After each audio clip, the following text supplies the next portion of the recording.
Welcome back to Vashishtha channel. Karthika Puranam 1వ అధ్యాయం.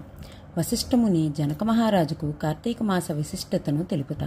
శ్రీకరమగు భారతదేశమున గల నైమిషారణ్యము జ్ఞాన సంపన్నులైనట్టి మహర్షులకు నిలయము.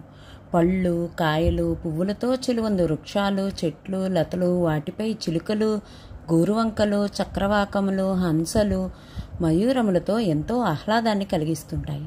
ఇందుకు తగ్గట్టు పశుపక్ష్యాది మృగాలు తమ తమ సహజ వైరాన్ని విడనాడి అన్యోన్యంగా తిరుగుతూ ఆ ఆశ్రమాన్ని ఎంతో రమణీయంగా రాణింపజేస్తున్నాయి.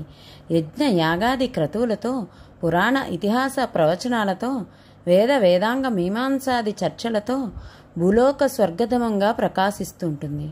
అటువంటి మహోన్నత ఋషివాటికలో సూతమహర్షి సుప్రసిద్ధుడు. వేదాంగ విజ్ఞాన సంపన్నుడు.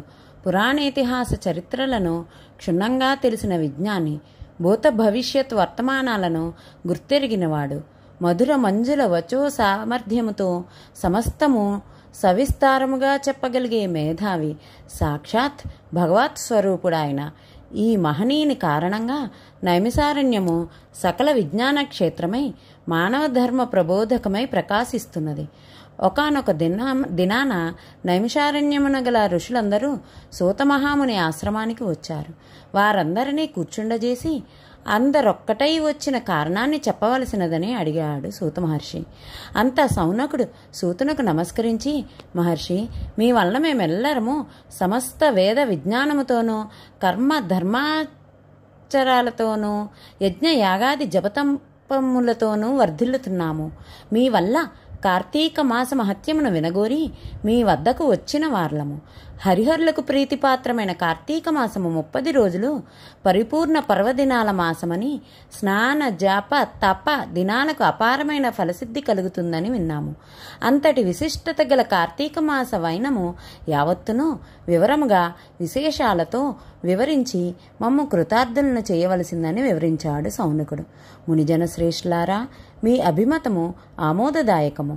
మీరనుకున్నట్లుగా కార్తీక మాసం అత్యంత పుణ్యప్రదమైన మాసం. ఇది హరిహరులకే కాక సమస్త దేవతలకు ప్రీతిదాయమైన మాసము. ప్రతీ నెలలోనూ ఏదో ఒక పర్వదినం, కానీ ఈ కార్తీక మాసంలో ప్రతిరోజు పర్వదినాలమయము. ధర్మ కార్యాచరణలకు నియమనిష్ఠులకు నెలవైన ఈ కార్తీక మాస మహత్యం విన్నవారికి పుణ్యగతులు కలగజేయు పవిత్రమైన మాసము. కర్మసాక్షి అయిన సూర్యభగవానుడు తులారాశిలో ఉన్న ఈ కార్తీక మాసంలో చేసిన పూజలు, వ్రతాలు, దాన ధర్మాలు, దీపారాధనలు, నీలాహారాలు, పురాణ శ్రవణం జన్మజన్మలు పాపాలను హరింపజేసి పుణ్యగతులను సమకూర్చుతాయి. అభీష్టసిద్ధి కలిగి జీవితం సుఖమయంగా సాగుతుంది. ఇహపరాలందు ఉత్తమమై వర్ధిల్లుతారు. మానవ శ్రేయోభిలాషులై తరించు మీకు పురాణాన్ని చెప్పడం వల్ల నేను ఉత్తమ గతిని పొందగలుగుతాను. మునులారా, స్కాంద పురాణంలో చెప్పబడిన ఈ కార్తీక పురాణమును ఆదిలో పరమేశ్వరుడు పార్వతికి, శ్రీమన్నారాయణుడు లక్ష్మీదేవికి, చతుర్ముఖుడు నారదునకు, నారదుడు జనక మహారాజునకు, జనక మహారాజు వశిష్ఠునకు చెప్పడం జరిగింది. వశిష్ఠుని కృప వలన ఈ కార్తీక మహత్యం విను మహద్భాగ్యము నాకు కలిగినది. ఈ పురాణ క్రమాన్ని మీకు వివరించెదను, సావధానంగా విని తరించండని మునిజనులకు సూతుడి విధంగా కార్తీక పురాణాన్ని వినిపించాడు. వశిష్ఠ మహాముని జనక మహారాజుకు కార్తీక పురాణం చెప్పుట. ఒకానొక పుణ్యదినాన వశిష్ఠముని మిథిలా నగరానికి వచ్చి జనక మహారాజును కలుసుకున్నాడు. రాజర్షి జనకుడు సముచిత మర్యాదలు చేసి మీరు వచ్చిన విశేషాన్ని వివరించవలసిందిగా వశిష్ఠుడిని ప్రార్థించాడు. రాజా, జనక మహారాజా, నేను సిద్ధాశ్రమంలో సంకల్పించిన యాగానికి వెళుతున్నాను. యాగార్థమై నీ సహాయాన్ని కోరడానికి వచ్చాను అన్నాడు. అందుకు జనకుడు, మహర్షి యాగ నిమిత్తం ధనాన్ని, వివిధ సంభావనలను మీరు కోరిన ప్రకారం ఇస్తాను. అంతకన్నా నాకు నా సంపదలకు ప్రయోజనమేముంటుంది అని వినయంగా పలికాడు. మునిజన శ్రేష్ఠ, నాకు చిరకాలంగా ఒక కోరిక ఉన్నది. ధర్మార్థ కామ మోక్ష ప్రదాయకము, సర్వపాపహారము అయిన కార్తీక మాస మహత్యాన్ని వినగోరుతున్నాను. నా యందు అనుగ్రహం ఉంచి కార్తీక పురాణాన్ని వినిపించి నన్ను కృతార్థుణ్ణి చేయవలసినదని వశిష్ఠ మహామునిని ప్రార్థించాడు. విశ్వశ్రేయస్సు భక్తి కలిగిన వారికి ఇటువంటి కోరికలు కలగడం సహజం. కార్తీక మాసం 30 రోజులు పుణ్యప్రదమైన రోజులు. ఈ మాసంలో చేయు జప తప స్నాన దాన వ్రతాదులు అనంతమైన ఫలితాన్ని కలుగజేస్తాయి. స్కాంద పురాణంలోనూ పద్మపురాణంలోనూ ఈ కార్తీక మాస గొప్పతనం గూర్చి ఆచరించవలసిన విధి విధానాల గురించి చెప్పబడ్డాయి. ఈ కార్తీక మాసం సూర్యోదయ వేళలో స్నానం చేయడం పుణ్యప్రదం. పరమపావనమగు గంగాదేవి, గంగానది, నదీ తాలూకు కాలువలు, చెరువులు, జలాలందిన్నింటా అంతర్లీనమై ఉంటుంది.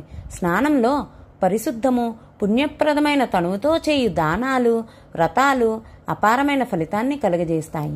పితృకర్మలు 7 తరాలకు పుణ్యగతులను కలుగజేస్తాయి. స్త్రీ, పురుష, బాల, యవ్వన, వార్ధక్య తరతమ భేదాలు లేవు.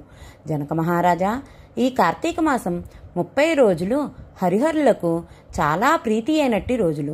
మాసాధిపతి అయిన దామోదరుని పూజ, ఈ మాసము పట్ల ప్రీతిగల కేదారేశ్వరుని వ్రతము ఈ నెలలో చేయడం వల్ల హరిహరులను కృపను అపారంగా కలుగజేస్తాయి. సమస్త జలాల్లోనూ అంతర్లీనమై ఉన్న గంగాదేవి కృపకు పాత్రులు కాగలట్లు సూర్యోదయ పూర్వమే స్నానం చేయడం ముక్తిప్రదం. దాన ధర్మాలు, సంధ్యావందనాలు, తర్పణాలు, దీపారాధనలు, దీపాదానాలు, వనభోజనాలు, సమారాధనలు, సోమవార వ్రతాలు, కార్తీక పౌర్ణమి నోము యావత్తూ పుణ్యప్రాప్తిని కలుగజేస్తాయి. శరీరానికి తేజస్సు, శక్తిని, మేధస్సును, మనస్సుకు స్థిమితాన్ని, సంపత్తిని కలుగజేస్తాయి. జీవితానికి ఆయురారోగ్య, వినయ, విజ్ఞాన విజయాలను కలుగజేస్తాయి. ముక్తిని, మోక్షాన్ని ప్రసాదిస్తుంది కార్తీక మాసం. జనక మహారాజా, ఈ కార్తీక మాసంలో ఏకభుత్తం ఉపవాసం ఆచరించడం మోక్షప్రదం. సంపూర్ణంగా ఉపవసించి సంధ్యావేళ తీర్థప్రసాదాలతో కాలం గడపడం, రాత్రుళ్ళు మాత్రమే ఏకభుక్తం భుజించడం, అయాచితంగా పర్లు పెట్టింది మాత్రమే తినడం చేస్తూ నిత్యం జప తప పురాణ పఠన దీపారాధన క్షేత్ర దర్శనం భక్తితో నిర్వహించడం ఆరోగ్యదాయకం, మోక్షకారకం. ఈ దీక్షతో కార్తీక సోమవార వ్రతం చేసిన ఫలితం కలుగుతుంది. మొదటి రోజు పారాయణ భాగం సమాప్తం. ధన్యవాదములు. Please like, share, subscribe our channel.